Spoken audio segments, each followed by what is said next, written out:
আগামীকাল ৭ই আগস্ট রোজ বুধবার বেলা ২টায় নয়াপল্টনে বিএনপির কেন্দ্রীয় কার্যালয়ের সামনে বাংলাদেশ জাতীয়তাবাদী দল বিএনপির উদ্যোগে সমাবেশ অনুষ্ঠিত হবে।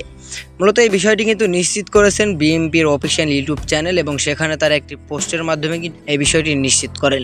তবে সবচেয়ে বড় চমকের বিষয় হচ্ছে যে আগামীকালই তারেক রহমান এই বিএনপির যে মহাসমাবেশ হবে এখানে কিন্তু প্রধান অতিথি হিসেবে আসছেন। সমাবেশে প্রধান অতিথি হিসেবে বক্তব্য রাখবেন বিএনপির ভারপ্রাপ্ত চেয়ারম্যান তারেক রহমান। এছাড়াও সমাবেশে বিএনপির মির্জা ফখরুল সহ অনেক জাতীয় নেতৃবৃন্দরাও কিন্তু বক্তব্য রাখবেন। সর্বস্তরের জনগণ সহ বিএনপি এবং এর অঙ্গ ও সহযোগী সংগঠনের সকল পর্যায়ের নেতাকর্মীকে যথাসময়ে সমাবেশে যোগদানের জন্য অনুরোধ করা হলো। এরকম একটা পোস্ট করেছে বিএনপির অফিসিয়াল ইউটিউব চ্যানেল থেকে আমরা এই পোস্টটি সংগ্রহ করেছি।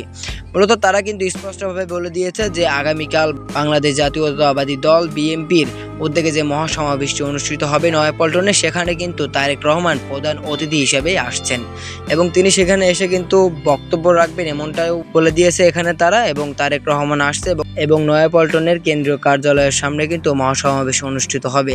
তাই দেখার বিষয় এখন এই বিএনপির মহাসমাবেশে তারেক রহমানের উপস্থিতিতে কতটা জনগণ হয় এই নয়াপল্টনে। তো আগামীকালে জানা যাবে আসলে বিএনপির এই মহাসমাবেশে কি ঘটবে বা কি ঘটতে চলেছে এবং তারেক রহমান দেশে আসার পর আসলে ঘটনা কোন দিকে যাবে।